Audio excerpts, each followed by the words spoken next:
എൻ്റെ പേര് അനിത. ഞാൻ കൊല്ലത്ത് കൊട്ടാരക്കരയ്ക്കടുത്ത് പുത്തൂർ എന്ന സ്ഥലത്തു നിന്നാണ് വരുന്നത്. ഞാനൊരു ഹിന്ദുവാണ്. ഞാൻ ആദ്യമായി ഉടമ്പടി എടുത്തത് 2022 ഒക്ടോബർ 12-ാം തീയതിയാണ്. ഞാൻ ഇവിടെ വരാനുണ്ടായ സാഹചര്യം, ഞാനൊരു നേഴ്സാണ്.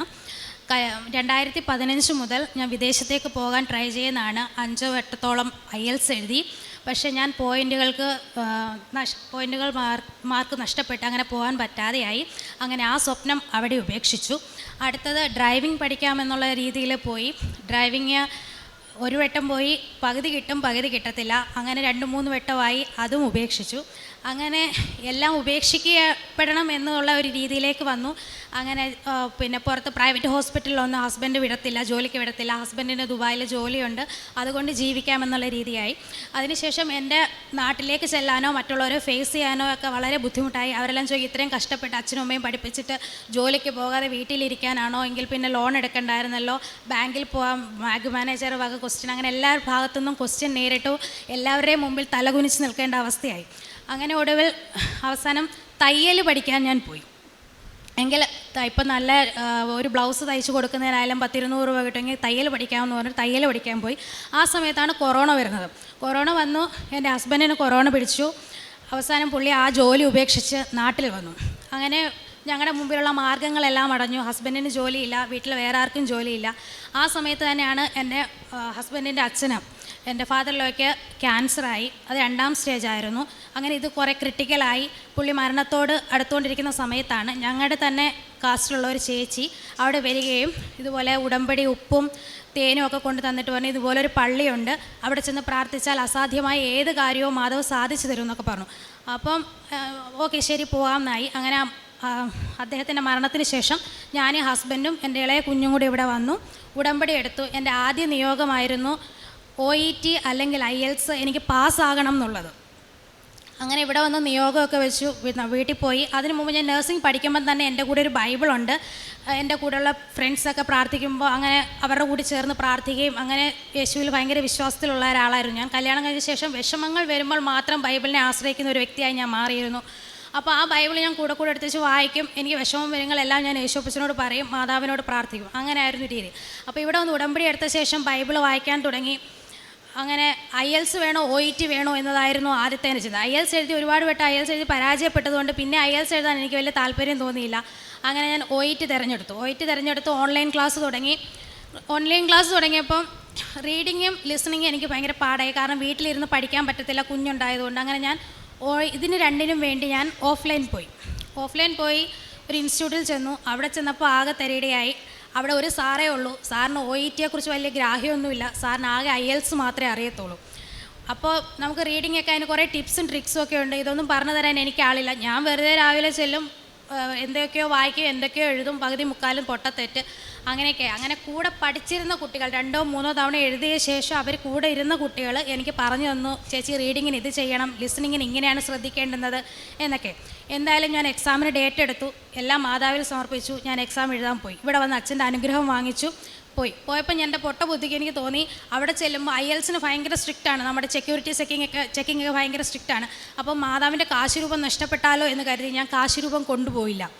എന്നിട്ട് അവിടെ ചെന്ന് പത്രം അവിടെ ഇരുന്ന എക്സാമിന് എഴുതുന്നതിന് പിള്ളേർക്കെല്ലാം കൊടുത്തു കഴിഞ്ഞ ശേഷം ഞാൻ അകത്ത് കയറി പ്രാർത്ഥിച്ചു, പരീക്ഷ എഴുതി. എനിക്ക് ഏറ്റവും കൂടുതൽ പേടി സ്പീക്കിംഗ് ആയിരുന്നു. കാരണം സ്പീക്കിങ്ങിന് നമ്മൾ ഒരാളുടെ മുമ്പിൽ നമ്മൾ അഭിമുഖീകരിച്ച് പറയുമ്പോൾ നമുക്ക് തെറ്റ് വരുമ്പോൾ അവർക്ക് മനസ്സിലാവുമല്ലോ എന്നൊരു ചിന്തയായിരുന്നു. ബാക്കിയൊന്നും ഞാൻ അത്ര വലിയ ടെൻഷൻ അടിച്ചില്ല, കാരണം അവർ പേപ്പർ നമ്മുടെ മുഖം കാണുന്നില്ലല്ലോ. അങ്ങനെ സ്പീക്കിങ്ങിനെ കുറിച്ചായിരുന്നു എനിക്ക്. IELTS എഴുതുമ്പോൾ ഏറ്റവും കൂടുതൽ പോകുന്നത് സ്പീക്കിംഗ് ആയതുകൊണ്ട് ഞാൻ സ്പീക്കിങ്ങിനായിരുന്നു കൂടുതൽ പ്രാർത്ഥിച്ചതും ശ്രദ്ധ കൊടുത്തതും. കാരണം എനിക്കത് പോകും എന്നുള്ള കാര്യം എനിക്ക് ഏകദേശം ഉറപ്പായി. അങ്ങനെ എക്സാം കഴിഞ്ഞു. എനിക്ക് 5 മണിക്കായിരുന്നു സ്പീക്കിങ്. അതുവരെ ഞാൻ ഇവിടുന്ന് വിശ്വാസ പ്രമാണം ചൊല്ലി. സ്പീക്കിങ്ങിന് ഏറ്റവും ലാസ്റ്റിൽ വിളിച്ച കാൻഡിഡേറ്റ് ഞാനായിരുന്നു. ഞാൻ സ്പീക്കിങ്ങിന് ചെന്നു. ഞാൻ ഒരു ലേഡിയെ തന്നെ കിട്ടണമേ എന്ന് പ്രാർത്ഥിച്ചു. എൻ്റെ ഫ്രണ്ടിലൊരു ലേഡി തന്നെ ആയിരുന്നു വന്നത്. ഞാൻ സംസാരിച്ച് തുടങ്ങി. ആദ്യത്തെ മൊഡ്യൂൾ സംസാരിച്ച് കഴിഞ്ഞ ശേഷവും എനിക്ക് സമയം ബാക്കിയായി. എന്നോട് പറഞ്ഞു ബാക്കി പറ എന്ന് എന്നോട് പറഞ്ഞു. പക്ഷേ എനിക്ക് സംസാരിക്കാനൊന്നുമില്ല. 2ാമത്തെ മൊഡ്യൂളും അതേ സ്റ്റേജിലായി. അവസാനം ഞാൻ എക്സാം എഴുതി വന്നപ്പോൾ പിള്ളേർ പറഞ്ഞു, ചേച്ചി ഇത്രയും സമയം ലാഗ് വന്നെങ്കിൽ ചേച്ചിക്ക് കിട്ടത്തില്ല, ചേച്ചി പ്രതീക്ഷിക്കേണ്ടെന്ന് പറഞ്ഞു. ഞാൻ പറഞ്ഞു, മാതാവ് തരുവാണെങ്കിൽ തരട്ടെ, അല്ലാതെ ഞാൻ എൻ്റെ കഴിവ് കൊണ്ട് എന്തായാലും നേടാൻ പറ്റില്ല. അതിനു മുമ്പ് എന്നോട് എക്സാമിന് പോകുന്നതിന് മുമ്പ് പിള്ളേർ പറഞ്ഞു നന്നായിട്ട് ഡ്രസ്സ് ചെയ്തിട്ട് പോകണം, നന്നായിട്ട് മേക്കപ്പ് ഒക്കെ ഇട്ടിട്ട് പോകണം, നമ്മുടെ ഇമ്പ്രഷനാണ് അവർക്ക് ഏറ്റവും കൂടുതൽ വേണം. ഞാൻ പറഞ്ഞു എൻ്റെ ഒരു ഇമ്പ്രഷനും കൊണ്ട് എനിക്ക് വേണ്ട, എനിക്ക് മാതാവ് തരുന്നെങ്കിൽ മാത്രം ഞാൻ സ്വീകരിക്കും. കാരണം എൻ്റെ കഴിവ് കൊണ്ട് ആയിരുന്നെങ്കിൽ എനിക്ക് എന്നേ കിട്ടിയാനെ, അതുകൊണ്ട് എനിക്ക് മാതാവ് തരുന്നതാണെങ്കിൽ മാത്രമേ എനിക്ക് കിട്ടത്തുള്ളൂ എന്നുള്ള വിശ്വാസത്തിൽ തന്നെയാണ് പോയത്. റിസൾട്ട് വന്നു, എനിക്ക് സ്പീക്കിങ്ങിന് ഹൈ മാർക്കായി, ബാക്കി റീഡിങ്ങിനും ലിസണിങ്ങിനും പോയി, റൈറ്റിങ്ങിനും നല്ല മാർക്കോടെ കിട്ടി. അപ്പം ഞാൻ വിചാരിച്ചു എൻ്റെ ഹസ്ബൻഡ് പറയും ഇനി എഴുതണ്ട, നിന്നെ കൊണ്ട് ഒക്കത്തില്ല, പോയി എന്ന് വിചാരിക്കുക പറഞ്ഞു. അതിനോട് ഒരു കാര്യം ചെയ്തു, നീ ഒന്നുകൂടെ എഴുതിക്കോ, കുഴപ്പമില്ല എന്ന് പറഞ്ഞു. അങ്ങനെ രണ്ടാമത്തെ വട്ടം ഞാനിവിടെ വന്നു, അച്ഛനെ കണ്ടു, ഡേറ്റ് എടുത്തിട്ട് അച്ഛനെ കണ്ടു, പ്രാർത്ഥിച്ചപ്പോൾ അച്ഛൻ എൻ്റെ മുമ്പിൽ വന്നിരുന്നപ്പോൾ ഞാൻ അദ്ദേഹത്തിൻ്റെ ലോഹയിൽ തൊട്ടിട്ട് ഞാൻ പറഞ്ഞു, യേശുപ്പച്ചൻ്റെ നടന്നു പോകുന്ന വഴിയിൽ നമ്മൾ ബൈബിൾ വായിച്ചിട്ടുണ്ട്, ആ തിരുവസ്ത്രത്തിൽ തൊട്ടപ്പോൾ രക്തസ്രാവമുള്ള സ്ത്രീയുടെ രക്തസ്രാവം നിന്നതായിട്ട് ഞാൻ വായിച്ചിട്ടുണ്ട്. അതുപോലെ മാതാവേ, എനിക്ക് ഈ പ്രാവശ്യം കൊണ്ട് ഇനി ഞാൻ OET എഴുതത്തില്ല, ഇതുകൊണ്ട് എനിക്ക് തരണമേ എന്ന് പറഞ്ഞു. ഞാൻ പോയി എന്താണ് എഴുതിയെന്നോ എന്ത് പാസേജാണ് ഞാൻ വായിച്ചതെന്നോ ഒന്നും എനിക്ക് അറിഞ്ഞുകൂടാ, എനിക്കൊന്നും മനസ്സിലായില്ല. ഞാൻ എഴുതുമ്പോഴെല്ലാം ഞാനൊരു ഷാർപ്പൺ ചെയ്യാത്ത പെൻസിലോ മാതാവിൻ്റെ വിശുദ്ധ തൈലം കൊണ്ടുപോയി അത് എല്ലാ പേപ്പറിലും ക്വസ്റ്റ്യനിലും ഞാൻ പെരട്ടി പറഞ്ഞു, ഞാൻ നിന്നെ ഏൽപ്പിക്കുക, നീ എനിക്ക് 350 മാർക്ക് തന്നാൽ മതി, വേറെ ഒന്നും ഞാൻ ആഗ്രഹിക്കുന്നില്ല എന്ന് പറഞ്ഞു. റിസൾട്ട് വന്നു, എനിക്ക് 360 മാർക്ക് രണ്ടിനും തന്ന് മാതാവിനെ വിജയിപ്പിച്ചു. അതിനുശേഷം ന്യൂസിലാൻഡ് എന്ന കൺട്രിയിലേക്ക് പോകാൻ വേണ്ടിയിട്ട് ഞങ്ങൾ പ്രോസസ്സിങ് തുടങ്ങി. ഓരോരോ സ്റ്റേജുകൾ ഇങ്ങനെ നടന്നുകൊണ്ടിരുന്നു. അപ്പോൾ ഞങ്ങൾക്ക് കോളേജിൽ നിന്ന് കുറേ സർട്ടിഫിക്കറ്റ്സ് വാങ്ങിക്കണമായിരുന്നു. അപ്പോൾ അതിനുവേണ്ടി ഞാൻ ഹസ്ബൻഡും കോളേജിൽ പോയി. ഞാൻ ആന്ധ്രാപ്രദേശിലാണ് പഠിച്ചത്.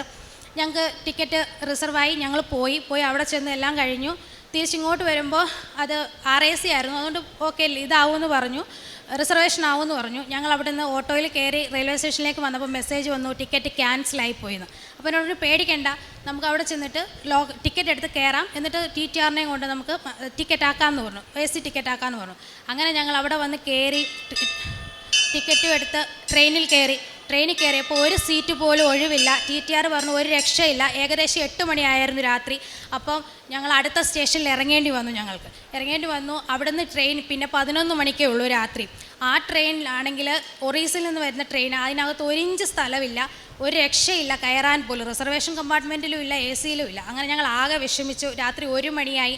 ഭാഷ എനിക്ക് പണ്ട് അറിയാമായിരുന്നെങ്കിലും കുറേ വർഷങ്ങളായതുകൊണ്ട് ടച്ചെല്ലാം വിട്ടുപോയി. ഒരു രക്ഷയില്ല, ഇങ്ങോട്ടും പോകാൻ. ഞങ്ങൾ രണ്ടുപേരും റെയിൽവേ സ്റ്റേഷനിൽ ഇരിക്കുക. ഞാൻ ബൈബിൾ എടുത്ത് വെച്ച് വായിച്ചു. ഞാൻ OET പ്രിപ്പയർ ചെയ്ത് തുടങ്ങിയപ്പോൾ മുതൽ എന്നും രാവിലെ വിശ്വാസപ്രമാണം ഞാൻ എൻ്റെ ഡയറിയിൽ എഴുതി വെച്ചിട്ടാണ് ഞാൻ പഠിക്കാൻ തുടങ്ങുന്നത്. വീണ്ടും ഞാൻ വിശ്വാസപ്രമാണം എഴുതി. ഞാൻ പറഞ്ഞു ഞാൻ മാതാവിൻ്റെ ഉപ്പും കൊണ്ട് കയറുമോ. എനിക്ക് മദ്രാസ് വരെ മദ്രാസ് വരെയുള്ള ട്രെയിനാണത്. അവിടുന്ന് ഞങ്ങൾക്ക് കൺഫേം ടിക്കറ്റ് ഉണ്ട്. അതുവരെ എനിക്ക് ഇരുന്ന് പോകാനുള്ള ഒരു സീറ്റ്, ഞങ്ങൾക്ക് 2 പേർ കൂടെ ഒരൊറ്റ സീറ്റ് ഇരുന്ന് പോകാൻ മാതാവ് തന്നാൽ മതി എന്ന് പറഞ്ഞു. 1 മണിയായപ്പോൾ അടുത്ത ട്രെയിൻ വന്നു. എന്തുമായാലും രണ്ടും കൽപ്പിച്ച് മാതാവിൻ്റെ ഉപ്പും തൈലവും കാശുരൂപവും മുറുക്കെ പിടിച്ചുകൊണ്ട് ഞാനത് കയറി. ഉപ്പ് ഞാൻ ട്രെയിനിൻ്റെ ഒരു സൈഡിലേക്ക് ഇട്ടു, ആരും ചവിട്ടാത്തൊരു ഭാഗത്തേക്ക് ഇട്ടു. ചെന്ന് കയറി ഒരു സീറ്റിലിരുന്നു. ഒരാൾ കിടക്കുന്ന സീറ്റിൻ്റെ സൈഡിലിരുന്നു. അപ്പോൾ TTR വന്നു, ഒരു രക്ഷയില്ല, ഒരു സീറ്റ് പോലും ഇല്ല. ഇതിന് മുമ്പുള്ള ട്രെയിനിലെ TTR പറഞ്ഞു നിങ്ങൾ ഏതെങ്കിലും ഒരു പാസഞ്ചർ നിങ്ങളെ ഇരിക്കാൻ സമ്മതിക്കുകയാണെങ്കിൽ ഞാൻ ടിക്കറ്റ് ഫൈനോടെ തരാമെന്ന് പറഞ്ഞു. ഇത് TTR പറഞ്ഞു ഒരു സീറ്റും ഇല്ല, ഒരു രക്ഷയില്ല, നിങ്ങൾ എവിടെയെങ്കിലും ഇരുന്നോ, ഞാൻ നിങ്ങളെ ക്വസ്റ്റ്യൻ ചെയ്യാൻ വരില്ല എന്ന് മാത്രം പറഞ്ഞു. ഞാൻ നോക്കിയപ്പോൾ എൻ്റെ അപ്പർ ബർത്തിൽ ഒരാൾ കിടക്കുന്നതായിട്ട് തോന്നില്ല, പക്ഷേ ഷീറ്റെല്ലാം വിരിച്ചിട്ടിട്ടുണ്ട്. ഞാൻ മാതാവേ ആ സീറ്റ് ഞങ്ങൾക്കുള്ളതായിരിക്കണേ എന്ന് പ്രാർത്ഥിച്ചു. കുറേ നേരമായി, 1 മണിക്കൂറോളം ഞാൻ ആ സീറ്റിലിരുന്നു. പക്ഷേ ആരും മുകളിലത്തെ അപ്പറിൽ ആരും വന്നില്ല. അപ്പം ഹസ്ബൻഡ് ഫൈൻ അടച്ച് ടിക്കറ്റ് എടുത്തു. അതിൻ്റെ ഞാൻ പറഞ്ഞു ആ സീറ്റിൽ ആരുമില്ല, ഇതുവരെ ബാത്റൂമിൽ പോയ ആളാണെങ്കിൽ പോലും തിരിച്ചു വരേണ്ട സമയം കഴിഞ്ഞു, നമുക്ക് അവിടെ നോക്കാം, മാതാവ് നമുക്ക് തന്ന സീറ്റാന്ന് പറഞ്ഞു. അങ്ങനെ ഞങ്ങൾ രണ്ടുപേരും അവിടെ കയറി ആ ഒരു ബെർത്തിൽ കിടന്നു. ഇത്രയും നാൾ ട്രെയിനിൽ യാത്ര ചെയ്തതിൽ ഏറ്റവും നല്ല ട്രെയിൻ യാത്രയായിരുന്നു മാതാവ് എനിക്ക് അന്ന് തന്നത്. അത് കഴിഞ്ഞ് രാവിലെ ആരാണെന്നോ നിങ്ങൾ എവിടെ നിന്ന് വന്നതാണെന്നോ പോലും പാസഞ്ചേഴ്സ് പോലും ഞങ്ങളോട് ചോദിച്ചില്ല. അങ്ങനെ ഞങ്ങൾ മദ്രാസ് വരെ സുഖമായി എത്തി. പിന്നീട് ഞങ്ങൾ ഓരോ പ്രോസസ്സും വളരെ താമസിച്ചായിരുന്നു. അപ്പോൾ എല്ലാവരും എന്നെ കുറ്റപ്പെടുന്ന തുടങ്ങി, നീ ഇവിടെ വെങ്ങും പള്ളിയില്ലാഞ്ഞിട്ട് ആലപ്പുഴ വരെ പള്ളി വരെ പോയി മാതാവിൻ്റെ ഇതൊക്കെ എടുത്തിട്ട് എന്താ ഇത്ര താമസിക്കുന്നത്, എല്ലാവരും നിൻ്റെ കൂടെ ഉള്ളവരെല്ലാം കയറിപ്പോയല്ലോ. ഞാൻ പറഞ്ഞു മാതാവിന് സമയമായില്ല, മാതാവിന് സമയമാകുമ്പോൾ എൻ്റെ സമയമാകുമ്പോൾ മാതാവ് എനിക്ക് തരും, അതെനിക്ക് വിശ്വാസമുണ്ടെന്ന് പറഞ്ഞു. എന്നിട്ട് ഞാൻ മാതാവിനോട് കാര്യം പറഞ്ഞു, എൻ്റെ പേരിൽ മാതാവിൻ്റെ പേര് കളങ്കപ്പെടാൻ ഇടയാവരുതേ എന്ന് മാത്രം ഞാൻ പറഞ്ഞു. എന്നിട്ട് ലാസ്റ്റിൽ ഞാൻ മാതാവിനോട് പറഞ്ഞു, ഇവിടുത്തെ ജപമാല റാലി, കഴിഞ്ഞ വർഷത്തെ ജപമാല റാലി, അതിന് മുമ്പ് എനിക്ക് CGFNS ക്ലിയർ ആയി എന്നൊരു അടയാളം തരണം എന്ന് പറഞ്ഞു. കൃത്യം 5 ദിവസം മുമ്പ് ഒക്ടോബർ 26 ആയിരുന്നു ഇവിടെ ജപമാല റാലി. 20-ാം തീയതി എനിക്ക് നോട്ടിഫിക്കേഷൻ വന്നു, എൻ്റെ CGFNS ക്ലിയറായി. അതിനുശേഷം ന്യൂസിലാൻഡ് പ്രോസസ് രജിസ്ട്രേഷനായി. അങ്ങനെ ഈ ഒക്ടോബർ 3-ാം തീയതി ഞാൻ ന്യൂസിലാൻഡിന് പോവുകയാണ്. അതിനുമുമ്പ് മാതാവ് എനിക്ക് 13 ഒരു ഡേറ്റ് തന്നു. ഞാൻ ലാസ്റ്റ് എക്സാം എഴുതിയത് ഒക്ടോബർ 13 അപ്പം 13 എനിക്കൊരു ഡേറ്റ് തന്നു. അപ്പോൾ ഇത് ഈ 13 എന്തെങ്കിലും അത്ഭുതം സംഭവിക്കുന്നെങ്കിൽ അച്ഛൻ്റെ ടോക്കിൽ എപ്പോഴും കേൾക്കുമല്ലോ. അപ്പോൾ ഞാനിങ്ങനെ പ്രതീക്ഷിക്കുന്നു ആ ഡേറ്റിൽ എന്തെങ്കിലും സംഭവിക്കുന്നു. പക്ഷേ ഒന്നും സംഭവിച്ചില്ല. ഒക്ടോബർ 21 എനിക്ക് ക്ലാസ്സിന് കയറേണ്ടുന്ന ഡേറ്റ് വന്നു. അപ്പോൾ ഞാൻ പറഞ്ഞു, മാതാവ് എന്നെ വെറുതെ കാണിച്ചതാണോ 13 ഡേറ്റ് എന്നായി ഞാൻ. അവസാനം എനിക്ക് 10ാം മാസം 3 എന്ന ഡേറ്റ് തന്ന് 13 എന്ന വാക്ക് മാതാവ് എന്നോട് പാലിച്ചു. ഇതാണ് എൻ്റെ ഏറ്റവും വലിയ സാക്ഷ്യം. രണ്ടാമത്തത്, എൻ്റെ കുഞ്ഞിന് 1.5 വയസ്സായിരിക്കുമ്പോൾ അവൾ നല്ല ഉയരത്തിൽ നിന്ന് ഒരു കട്ടിലിൻ്റെ മുകളിൽ നിന്ന് താഴേക്ക് വീണു. മുഖമിടിച്ചാണ് വീണത്. അപ്പം കുഞ്ഞ് കരയുന്നുണ്ട് ഉള്ളിൽ, പക്ഷേ കരച്ചിൽ വെളിയിൽ വരുന്നില്ല, ആരോടും റെസ്പോണ്ട് ചെയ്യുന്നില്ല, ഒരു മയങ്ങിയ ഒരു അവസ്ഥയിലേക്ക് ഇരിക്കുന്നു. പക്ഷേ കുഞ്ഞിൻ്റെ മുഖത്തൊന്നും ഒരു പാടുമില്ല, ഒരു രക്ഷയില്ല. അവസാനം ഹോസ്പിറ്റലിൽ കൊണ്ടുപോകണം എന്നുള്ള അവസ്ഥ വന്നപ്പോൾ അവൾക്ക് മാതാവിനെ ഭയങ്കര വിശ്വാസം. 1.5 വയസ്സുള്ളെങ്കിൽ എപ്പോഴും മാതാവിൻ്റെ അടുത്ത് വന്ന് തൊഴുകയും തേൻ കുടിക്കുക. അപ്പം ഞാൻ വെച്ച് തേനായതുകൊണ്ട് മധുരം ഉള്ളതുകൊണ്ടാണ് എനിക്ക് കുഞ്ഞ് ഇഷ്ടപ്പെടുന്നതെന്ന് വിചാരിച്ചു. അപ്പോൾ തേൻ അവൾ കഴിക്കുകയൊക്കെ ചെയ്യും. അന്നേരം നോക്കിയപ്പോൾ അവിടെ അതൊരു കല്യാണ വീടായിരുന്നു. അപ്പോൾ എൻ്റെ കയ്യിൽ തൈലോ ഒന്നുമില്ല. അപ്പോൾ ഞാൻ നോക്കിയപ്പോൾ ഒരു കലണ്ടറിൽ യേശുപ്പച്ചൻ്റെ ഒരു ഫോട്ടോയുണ്ട്. ഞാൻ അന്നേരം കുഞ്ഞിൻ്റെ കൈ എടുത്ത് അതിൽ തൊട്ടിട്ട് പറഞ്ഞു, ഇത് മോടെ മാതാവാ, ഇപ്പം മോടെ അസുഖം ഭേദമാവുമെന്ന് പറഞ്ഞു. അത് കഴിഞ്ഞ് ഞാൻ കുഞ്ഞിനെയും കൊണ്ട് കട്ടിലേ വന്ന് ഇരുന്നു. അന്ന് അവളെൻ്റെ മുഖത്ത് നോക്കി ചിരിച്ചു. പെട്ടെന്ന് കുഞ്ഞിൻ്റെ വലതുഭാഗത്തായിട്ട് ഒരു നിഴലിപ്പ് പോലെ വന്നു. ഞാനത് തടവി. അങ്ങനെ അവൾക്ക് പൂർണ്ണ സൗഖ്യം കിട്ടി. മാതാവ് കൊടുത്ത വലിയ സൗഖ്യമായിട്ട് ഞാൻ കരുതുന്നു. അല്ല, ആ സ്റ്റേജിൽ കുഞ്ഞിനെ ഹോസ്പിറ്റലിൽ കൊണ്ടുപോയിരുന്നെങ്കിൽ അവളെ ICUവിൽ അഡ്മിറ്റ് ആക്കിയതിനെ വളരെ കോംപ്ലിക്കേറ്റഡ് ആയിട്ട് അത് മാറിയാണ്. അതുപോലെ ഞാൻ ചെയ്യുന്ന കാരുണ്യ പ്രവർത്തികൾ എന്ന് വെച്ചാൽ അതുപോലെ എൻ്റെ ആങ്ങളയുടെ വൈഫിന് നോർമൽ ഡെലിവറി പറഞ്ഞു. ലാസ്റ്റ് ഡേറ്റായി, ഹോസ്പിറ്റലിൽ അഡ്മിറ്റായി. അന്ന് സ്കാൻ ചെയ്തപ്പോൾ ഡോക്ടർ പറഞ്ഞു കുഞ്ഞിൻ്റെ തലയിലോട്ടുള്ള രക്തയോട്ടം കുറവാണ്, സിസേറിയൻ ചെയ്തേ പറ്റത്തുള്ളൂ, സിസേറിയൻ ചെയ്ത് എടുക്കുമ്പോഴേ കുഞ്ഞിൻ്റെ അവസ്ഥ എന്താണെന്ന് അറിയത്തുള്ളൂ എന്ന് പറഞ്ഞു. പിറ്റേന്നത്തേക്ക് സിസേറിയൻ ഓപ്പറേഷൻ ഫിക്സ് ചെയ്തു. അപ്പോൾ എനിക്ക് അവിടെ ഇരുന്നൊരു സമാധാനമില്ല. ഞാൻ രാത്രിയിൽ അവളെ കാണാൻ ചെന്നിട്ട് ഉടമ്പടി തൈലം അവളുടെ വയറ്റിൽ തേച്ച് പ്രാർത്ഥിച്ചു. നീ ഒന്നുകൊണ്ടും വിഷമിക്കേണ്ട, ഒരു കുഞ്ഞിനൊരു ആപത്തും വരാതെ ഒരു ആൺകുഞ്ഞിനെ നിനക്ക് തരും എന്ന് പറഞ്ഞ് ഞാൻ ഇവിടെ വന്നു. അവളുടെ അടുത്ത് നിൽക്കേണ്ടെന്ന് ഞാൻ ഇവിടെ വന്ന് മാതാവിനോട് പറഞ്ഞു, മാതാവ് ഞാൻ ഉടമ്പടി പുതുക്കാൻ പോവാം. ഞാൻ ഉടമ്പടി പുതുക്കിയിട്ട് വരുമ്പോൾ എനിക്ക് നല്ലൊരു വാർത്ത കേൾക്കണം, എന്നെ നീ സങ്കടപ്പെടുത്തരുതേ എന്ന് പറഞ്ഞ് ഞാൻ ഇവിടെ നിന്ന് പോയി. ഉടമ്പടി പുതുക്കിയിട്ട് ഇവിടെ വന്നപ്പോൾ എന്നെ ഹോസ്പിറ്റലിൽ നിന്ന് വിളിച്ചു. കുഞ്ഞിന് ഒരു കുഴപ്പമില്ല, ഒരു ആൺകുഞ്ഞിനെ നൽകി മാതാവ് അനുഗ്രഹിച്ചു. പിന്നീട് ഞാൻ പത്രം കൊടുക്കുന്നു. ഇവിടുന്ന് പത്രം വാങ്ങിച്ചുകൊണ്ട് പോയി. ഞാൻ ആദ്യം ഹോസ്പിറ്റലിലായിരുന്നു കൊടുത്തുകൊണ്ടിരുന്നത്. അപ്പോൾ ഞാൻ നോക്കുമ്പോൾ 2, 3, 4 പത്രങ്ങൾ വീതം ഗവൺമെൻറ് ഹോസ്പിറ്റലിലെ രോഗികളുടെ അടുത്തിരിക്കുന്നു.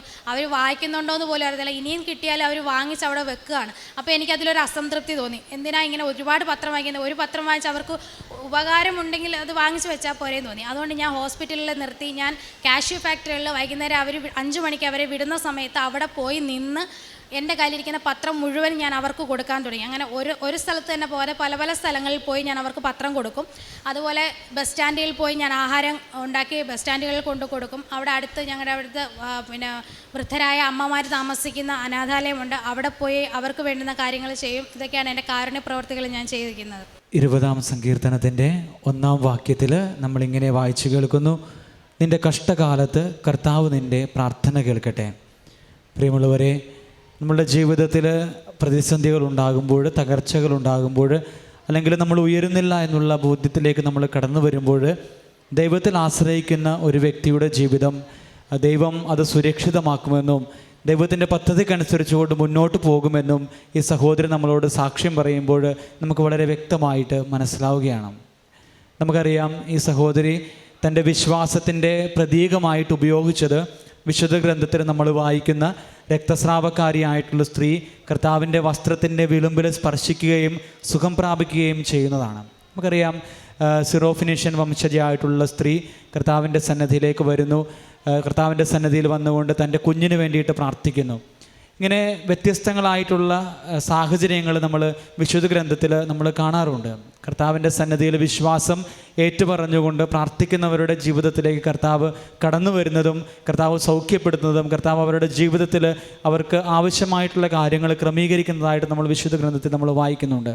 ഈ സഹോദരിയും നമ്മളോട് സാക്ഷ്യം പറയുമ്പോൾ തൻ്റെ വിശ്വാസത്തിൻ്റെ ധീരത അല്ലെങ്കിൽ തൻ്റെ വിശ്വാസത്തിൻ്റെ ആഴം വെളിപ്പെടുത്തിക്കൊണ്ടാണ് ഈ സഹോദരിയുടെ ഉടമ്പടി ജീവിതം നമ്മളുടെ മുൻപിൽ അനുഭവ സാക്ഷ്യമായിട്ട് പങ്കുവെക്കുന്നത്.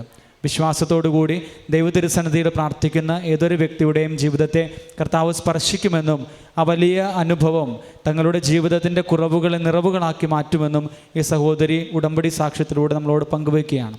ഈ സഹോദരിയോട് ചേർന്ന് നിന്നുകൊണ്ട് നമുക്കും ഇരു കരങ്ങളും പിടിച്ച് ദൈവത്തിൻ്റെ നാമത്തെ മഹത്വപ്പെടുത്താം.